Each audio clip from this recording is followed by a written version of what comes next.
Yeah, as far as cryptocurrencies is concerned? Yes. Well, obviously, the elephant in the living room is the attitude and the sentiment of the U.S. government and U.S. regulators.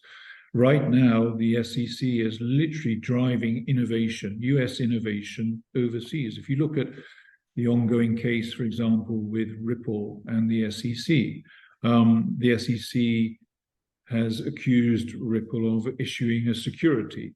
And this is going to be a defining moment if, in terms of the outlook for the cryptocurrency market. I think possibly Bitcoin and Ethereum are removed from that issue of being defined as a security, because the SEC has already publicly, given a view about that on the record in the last few years. But for the rest of the market, for the rest of the sector, it's going to be a defining moment. The SEC is not, and I don't want to single them out. I mean, there are other regulators too that are giving a very mixed picture of how they want to treat these assets, whether they're commodities, whether they're securities, etc. And that's created some kind of internal turf war.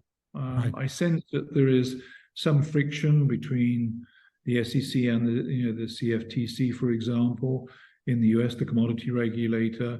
But what all that has achieved is to really drive innovation overseas. Now, if you look at Ripple and its XRP cryptocurrency, or its XRP ledger, for example, it's been embraced by a huge amount of overseas banks. The Monetary Authority of Singapore has just given it a provisional license. So I think that from a geopolitical level, there's a danger that the US is going to lose out in the innovation stakes if they're not careful. And I don't want to single anybody out, but I think people like Gary Gensler are really holding back the US right now. And, enough is enough, that there has to be some regulatory clarity. So I think in the short term, the issues I see on the horizon is definitely this landmark case between the SEC and Ripple is going to, for cryptocurrencies or digital assets other than Bitcoin and Ethereum, possibly, that it's going to have very profound implications, and it could, really radically overshadow other markets as well. I think Europe is taking a slightly more educated approach. The market in crypto assets has been recently regularly passed, but we cannot underestimate there are still some governments around the world that are still very hawkish towards digital assets, cryptocurrencies in particular. They're banned in a number of major markets.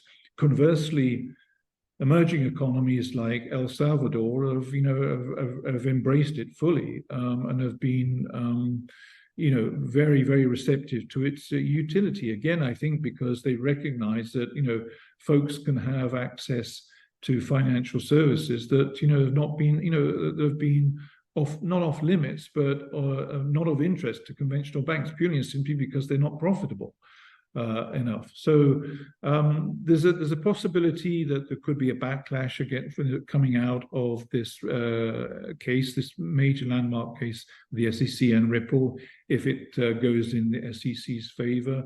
My own school of thought is it could be somewhere in between, that the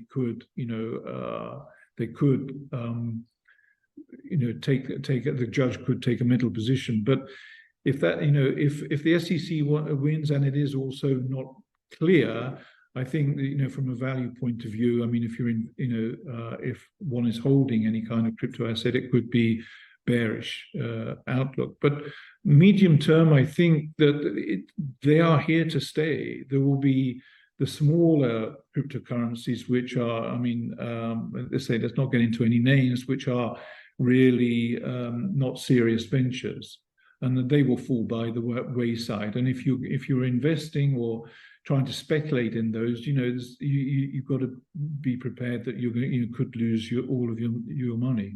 I'm a financial journalist, not a financial advisor. Sure. The people have sort of adjudicated on those things a lot more effectively than I am. But I mean, the more speculative things will go away, I think. The argument for decentralized finance is very strong, particularly if you look at it as a force for good. So there are still going to be short-term issues on the horizon. But if we just single out Bitcoin, for example, since it's been in existence, it's had pretty much everything thrown at it, and it is still there, and it is still appreciating, and it is now, recognized that it's a scarce commodity. For someone like Larry Fink to say it's a digital version of gold, this is a humongous change and a major backing for it, I think, and a recognition that it's here to stay.